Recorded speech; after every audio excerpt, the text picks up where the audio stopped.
जब थोड़ी आगे और चले हैं भगवान कन्हैया, तो रास्ते में जो कि कंस की एक दासी है, जिसका नाम है मैया कुब्जा, तो कंस का तिलक करने के लिए एक हाथ में कटोरा, उसमें चंदन लेकर के जा रही है। तो चंदन लेकर के जा रही है तो भगवान कन्हैया की उससे भेंट हो जाती है।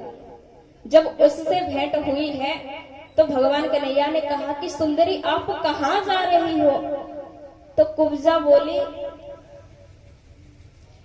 कि आप मुझे सुंदरी कह रहे हैं कि मेरा एक तो इतना कुरूप रूप है कि फिर भी आप मुझे सुंदरी कह रहे हो कि मैं कंस की दासी हूँ, मैं तिलक लगाने के लिए जा रही हूँ। कंस के यहाँ पे आज यज्ञ है और उसमें कंस के जो तिलक होगा उस तिलक को मैं लगाने के लिए जा रही हूँ। तो भगवान कन्हैया ने कहा, देवी क्या आप हमारे तिलक लगा सकती हो? तो जब ये बात कही है कन्हैया ने, तो बलराम जी बोले भैया देख तू ही लगवा, हमें ना लगवाना। कि एक तो ये देखने में इतने कुरूप है और तू कह रहा है कि भैया इनके हाथों से तिलक लगवा ले, तू ही लगवा भैया, हमें ना लगवाना। तो भगवान कन्हैया ने कहा कि देवी आप मेरे तिलक लगा दीजिए। तो वो कुब्जा 3 जगह से मैया टेढ़ी थी। जो कुब्जा थी कितनी जगह से टेढ़ी है मैया? 3 जगह से। तो जब वो टेढ़ी है और भगवान कन्हैया लंबे हैं, आज भगवान कन्हैया की अवस्था 11 वर्ष 56 दिन की अवस्था है, लेकिन आज भगवान कन्हैया 16 वर्ष जैसे दिखाई देते हैं। तो मैया भगवान कन्हैया ने जैसे ही कहा है कि देवी आप मेरे मस्तक पे तिलक लगा दीजिए, तो वो कुब्जा पहुंचे कैसे? तो भगवान कन्हैया ने जैसे ही एक पैर से हाथ लगाया और एक थोड़ी से हाथ लगाया है तो वो कुब्जा सीधी हो जाती है। तो आज इस प्रकार से भगवान कन्हैया के तिलक किया है। तो जब भगवान कन्हैया के तिलक किया है तो भगवान कन्हैया ने पूछा कि देवी आपका पति कौन है? तो उस कुब्जा ने कहा कि प्रभु मेरे पति आप ही हो, कि जो मेरा पति है वो पति मेरे आप ही हो स्वामी, और मेरा कोई पति नहीं। बोले गोविंद भगवान की जय हो। तो जब कुब्जा को इधर कुब्जा ने भगवान कन्हैया को अपना पति बनाया है, तो उस तरफ राधा रानी क्या कहती है?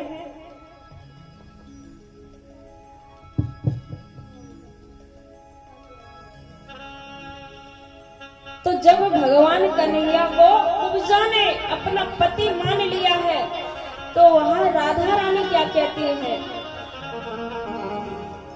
कि तुम जब से गए हो मथुरा को,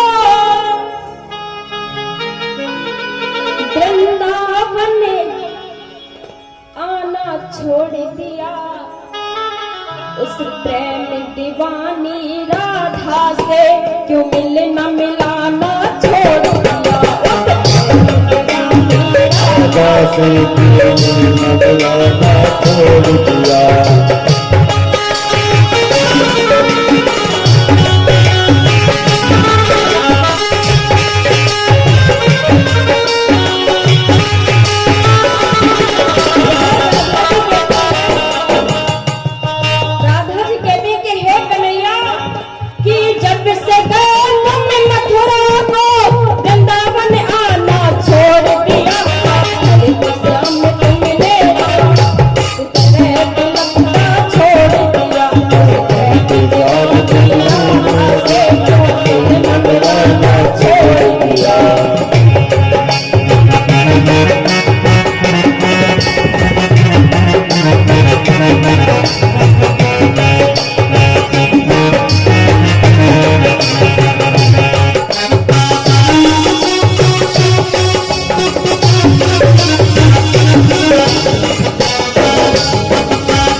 सुनते सो जाते थे। राधा रानी कहती कि हे कन्हैया कि जब यमुना तट पर तुम मुरली को बजाया करते थे तो तेरी गोद में सिर रख करके हम सुनते सुनते सो जाया करते थे। और कहती है क्या, यमुना तट पर बंसी पट पर तुम मुरली मधुर बजाते थे, फिर गोद में सिर रख करके हम सुनते सुनते सो जाते थे। तेरी गोद में सिर रख करके हम सुनते सुनते सो जाते थे। उस मुक्ता के लिए ओ कान्हा, मुक्ता के लिए तुमने कान्हा राधा को बिलखता छोड़ दिया। मेरे रानी राधा से क्यों मिलना मिलाना छोड़ दिया। राधा से क्यों मिलना मिलाना छोड़ दिया।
राधा जी कहती है कि हे कन्हैया कि जब से गए तुम मथुरा को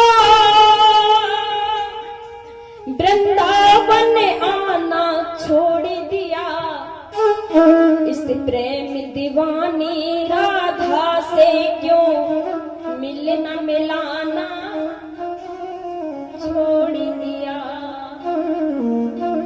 और राधा जी कहते कि कन्हैया याद करो जब तुम यमुना तट पर मुरली को बजाया करते थे तो तेरी गोद में सिर रख करके हम सुनते सुनते सो जाते थे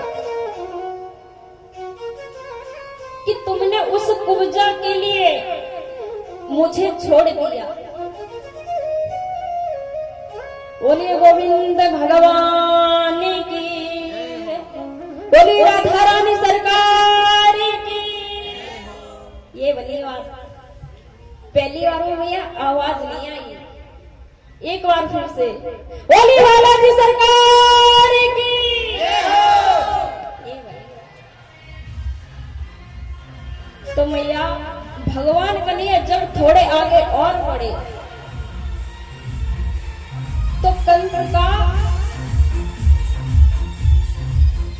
तो भगवान कन्हैया जब थोड़े आगे और बढ़े हैं तो कंस का एक हाथी है, तो उस हाथी से भगवान कन्हैया ने युद्ध किया।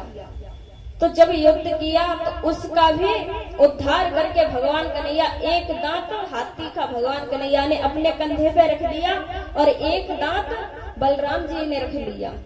तो जब आगे और बढ़े हैं तो कंस के जो दो द्वारपाल हैं और भी जो कंस के सैनिक हैं पहलवान, जिनका नाम है मैया संघ और चारु, तो भगवान कन्हैया ने उससे भी दोनों से युद्ध किया है, उन्हें भी दोनों को परास्त किया है। तो जहां कंस बैठा है तो कंस के पास पहुंच जाते हैं और बोले मामा हम आ गए, जिस बात की आपको चिंता हो रही थी अब हम आपके पास आ गए। तो भगवान कन्हैया ने जब ये कही है आ गए तो अब तो कंस भयभीत हो गया कि बताओ इसने कितने बड़े बड़े राक्षसों को मार दिया, ये छोटा सा है, इसने कितने बड़े बड़े राक्षसों को मार दिया, मैंने इतने राक्षस भेजे लेकिन कोई भी वापस नहीं तो भगवान कन्हैया ने कंस के केसों को पकड़ करके खींच लिया है।